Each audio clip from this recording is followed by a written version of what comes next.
And applied devices, we believe stories are essential to getting you to give us your money. Actually, our central belief is much deeper. It's a much more personal and I think more inherently human belief, which is that writing is just straight up the worst ever. If you like writing, you're not a writer. So take a look at what I mean. A lot of people think writing looks like this. I just got an idea for a great movie. Done. Which is wrong. In real life, the powers that be don't just send you an idea from above. They send you like 50. Big ideas, small ideas, weird-looking half-baked ideas, and they're coming at you faster than you can write them down. And then they're not. And suddenly it's up to you to get from this to this using only this. And this part's the worst because it's gross and really hard. And why is it so hard? Writing shouldn't be this hard, it's just writing. I mean, if this cat can do it, then surely I should be able to. I'm probably just not trying hard enough.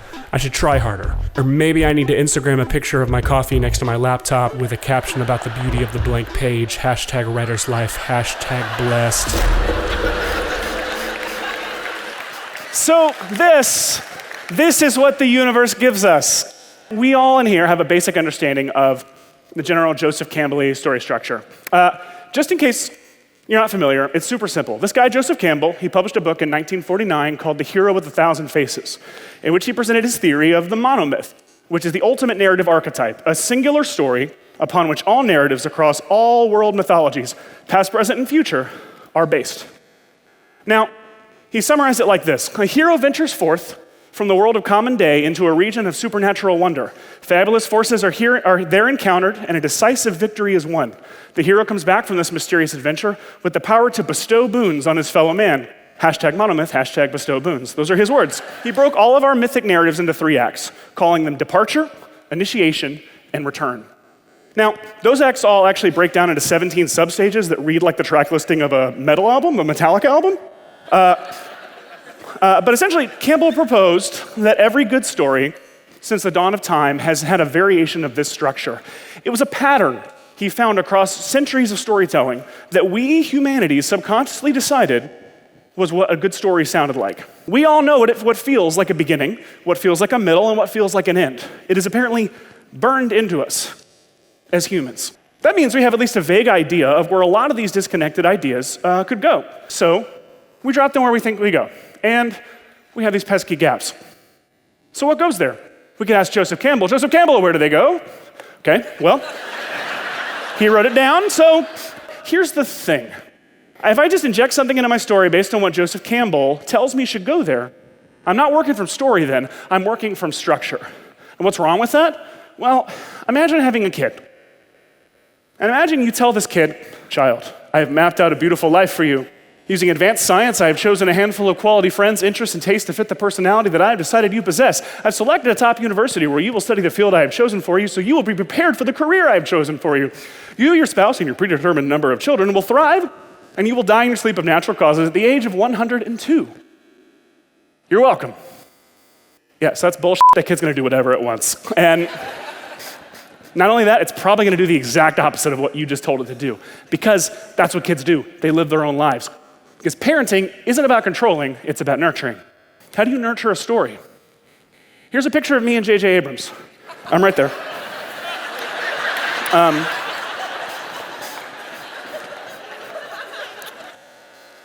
12 years ago, I heard that he liked to outline on a clock instead of a straight line. So thinking this way, if it's a 2-hour movie, then the 30-minute mark would fall around the 3 o'clock mark, the hour mark would fall around the 6 o'clock mark, and so on. Now, supposedly JJ thought this provided a really great way. I'm speaking on behalf of a thing I heard about JJ, not JJ. This is not confirmed JJ Abrams processes material. It's mine. No, I just can't confirm that it's his. But it allows you to look at it and understand, get a quick view of where the audience was at any point in the movie. How long has it been since they were scared, sad, laughing?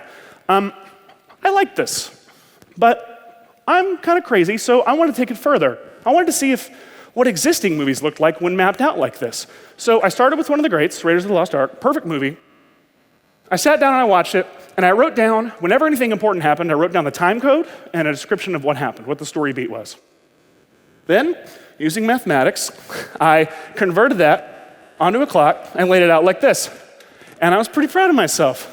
But that really didn't mean anything to me. It was just words. And so I wanted to find patterns, like a conspiracy theorist does. So I started tracing story threads, like picking specific characters or plot lines, subplots, and figure out where their key beats were, and seeing what that looked like. Here's where the Ark of the Covenant is first presented in the story and described, and even shown in a textbook, a picture of it opening and God unleashing his wrath all up in a place. Here's where Indy pinpoints where to dig for the Ark. Here's where Indy finds the Ark. Here's where the Ark is opened, unleashing the wrath of God all up in the place. So check this out. That looks like a baseball. That is cool.